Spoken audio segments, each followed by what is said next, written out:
Do you have seasonal allergies? About 25% of us do.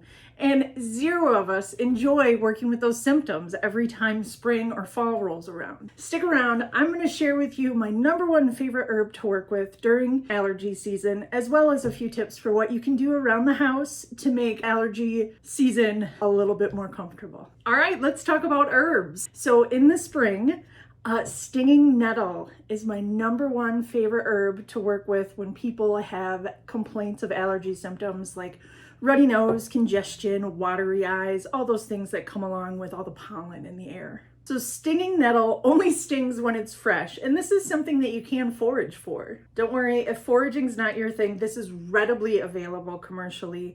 Occasionally you'll find it in the tea aisle at the grocery store, but you can definitely find it on Amazon.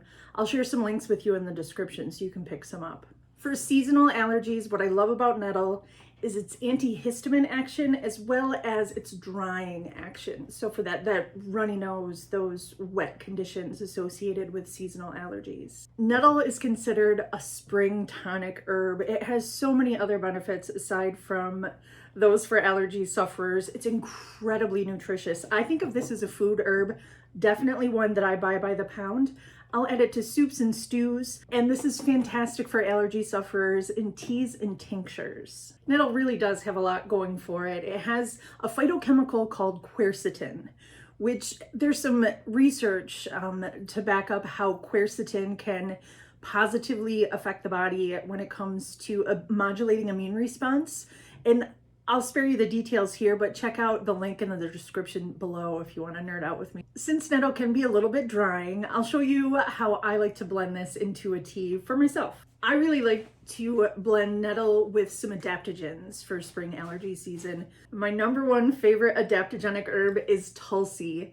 You might have heard it as holy basil as well. The flavor profile of tulsi is absolutely delightful. It sort of has, it's a very fresh taste, and it sort of has a background note of, I want to say, baking spices, like chai spices, which is just absolutely lovely. I will drink this alone, and I also use this not only for its adaptogenic qualities to help the body modulate its stress reaction, but just for a flavor enhancer too. Not everyone loves the taste of nettle tea, so tulsi is a great herb to pair with nettle. Another adaptogen that I like to work with is astragalus. And with astragalus, we're working with the root here. This is one you're probably not going to see in the grocery store very often. Astragalus root is also a bit moistening. I'll just do a long steep with nettle, astragalus, and tulsi. When I formulate a tea for me with these ingredients, it's usually 50% nettle, and then the other half is 25% astragalus and 25% tulsi. One thing I love, we talked about quercetin in nettle. Astragalus and tulsi also are great sources of quercetin. Now that we have our tea, let's talk about a few things we can do around the house. #1, neti pot. If you've never used a neti pot, it can be a little wild the first time, but a neti pot, it looks like a small teapot, and you use it to rinse out your sinuses by just tilting your head to one side and pouring a saline solution through your sinuses. Again, it takes a little getting used to, but I will link an article in the description below on how to safely use a neti pot.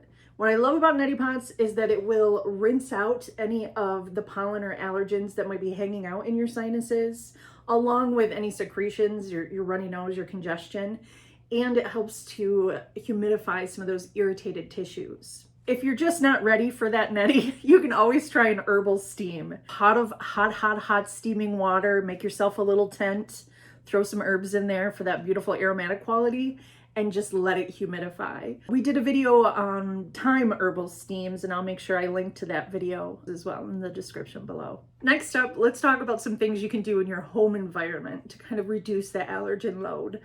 An easy one is an air filter. This is just a little guy that I picked up on Amazon. This will do, I'll put it either in my workspace if I'm working from home, or keep it by the bed, just so I'm reducing the allergen load, hopefully getting a better night's sleep, and cleaning the air, reducing that pollen. While you're at it, consider changing all of the filters. Your vacuum filter, air conditioner, furnace, even your car's air filter for intake into the passenger cabin. So if we can't avoid those high pollen days, when you get home, think about taking off, do a change of clothes, put your pollen-y clothes in the laundry, Take a hot shower, rinse all of those allergens off, and wash your bedding frequently. Do anything you can to avoid contaminating your bedding with that allergen to make sure you can get a good night's sleep. Last but not least, hydrate, hydrate, hydrate. I know we can all struggle with drinking enough water, but it is so important here. Nettle, beautiful, I love it, but it can be a diuretic, which is okay. We are drinking it in this mineral-rich tea, but it is gonna make us go to the bathroom a little more often. So make sure we're drinking lots of extra water aside from your stinging nettle tea. If you know an allergy sufferer, please consider sharing this video with them. Nobody wants to go through allergy season miserable. Thanks for hanging out, guys. Make sure you like and subscribe and say hi in the comments below. See you soon.